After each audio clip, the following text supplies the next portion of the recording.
Bem, pessoal, boa noite, tudo bem?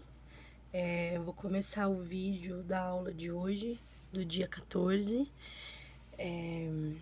Nós estamos trabalhando aí em didática geral, o texto 2, mais precisamente o tópico, a didática histórico-cultural e a metáfora do triângulo didático, né? Então, eu vou fazer uma introduçãozinha sobre esse tópico, beleza? E logo em seguida, eu vou estar finalizando o vídeo e a gente vai dar continuidade no debate na aula de amanhã, ok? Então, vamos lá. O que está dizendo aí esse tópico, né? A didática histórico-cultural e a metáfora do triângulo didático. Então, o que a gente precisa, primeiro, perceber, né? Que a didática histórico-cultural, ela tem como foco principal trazer para o contexto, tanto da didática quanto das outras ciências, a relação entre a teoria e a prática. E no campo da didática, eles trazem essa relação tanto para a formação, né, do professor, né, na formação inicial, quanto também para ação pedagógica, ou seja, quando a gente estiver realizando o ato, né, de ensinar e educar, ok? E aí ela diz o seguinte, que não se há a construção didática sem uma relação entre os contextos teóricos e o contexto da prática, ok? Mas além disso, a gente sabe que essa teoria, né, baseada no histórico cultural, ela também tem como base, ou seja, ela dialoga também com a teoria da psicologia do desenvolvimento e na escola de Vygotsky, ok?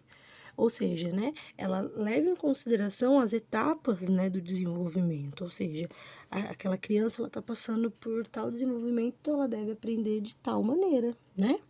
E também leva em consideração a sociologia. Por quê? Porque eu tenho que levar em consideração o contexto econômico, familiar, social, histórico no qual o meu aluno está inserido, tá? Então, a didática histórico-cultural, ela tem essa configuração, né? A relação aí entre a teoria e a prática, né? A psicologia baseado lá na escola de Vygotsky e também das teorias da sociologia, ok?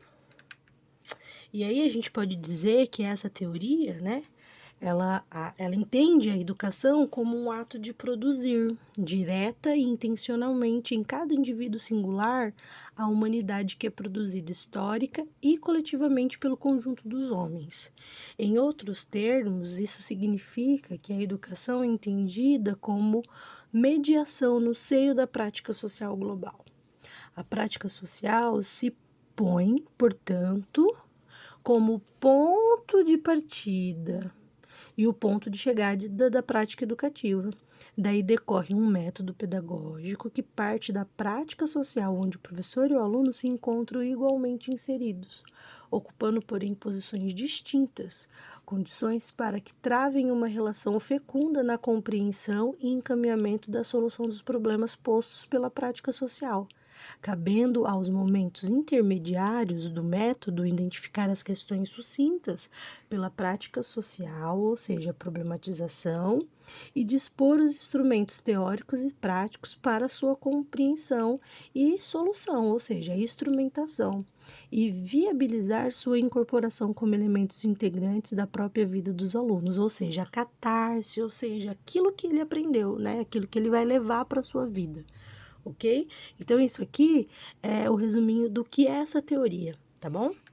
E aí a gente sabe que a didática, quando ela vai, né, se alimentar aí dessa teoria, dessa corrente, né, da histórico-crítica, ela entende a didática como a responsável pela mediação do processo de ensino-aprendizagem, certo?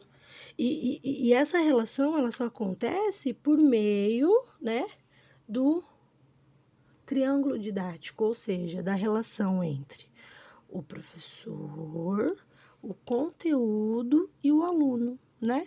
Ou seja, o professor ensina, o conteúdo se aprende e aí eu me formo, né?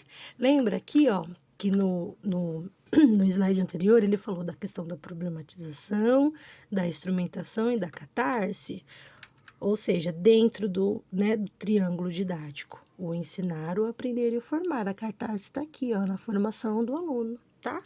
Então, o que eles estão dizendo? Estão dizendo que é fundamental dentro dessa didática, né, dessa perspectiva didática, que que veja e entenda o processo didático nessa relação, beleza?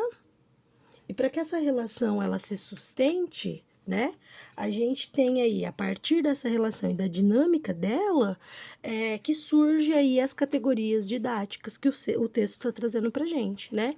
Então, a partir dessa relação, né, do triângulo didático, surge aí as categorias, né, da didática. Quais são essas categorias? Para que ensinar, o que ensinar, quem ensinar, para quem ensinar, como ensinar e sobre que condições se ensina e se aprende, tá?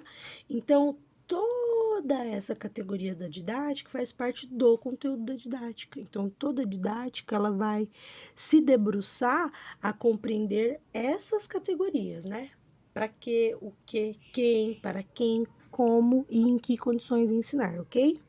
Então, esse tópico, ele foca basicamente nas categorias, ok? Então, na aula de amanhã, olha só, na aula do dia 15/4, nós vamos debater aí sobre essas categorias, nós vamos debater sobre cada uma delas. Então, vocês vão estar dizendo para mim o que são essas categorias, né? Para que a categoria do ensinar, o que ela está falando, o que ela expressa, né? Então, amanhã a gente vai estar fazendo a discussão em cima dessas categorias, ok? Então, o vídeo da aula de hoje é isso, ok? É basicamente a apresentação aí desse tópico. Na aula de amanhã a gente vai debater, né, essas categorias e levantar as dúvidas e saná-las referente a todo o conteúdo do texto, ok? Qualquer dúvida eu estou à disposição e a gente se encontra amanhã às 19 horas, beleza? Beijo para vocês.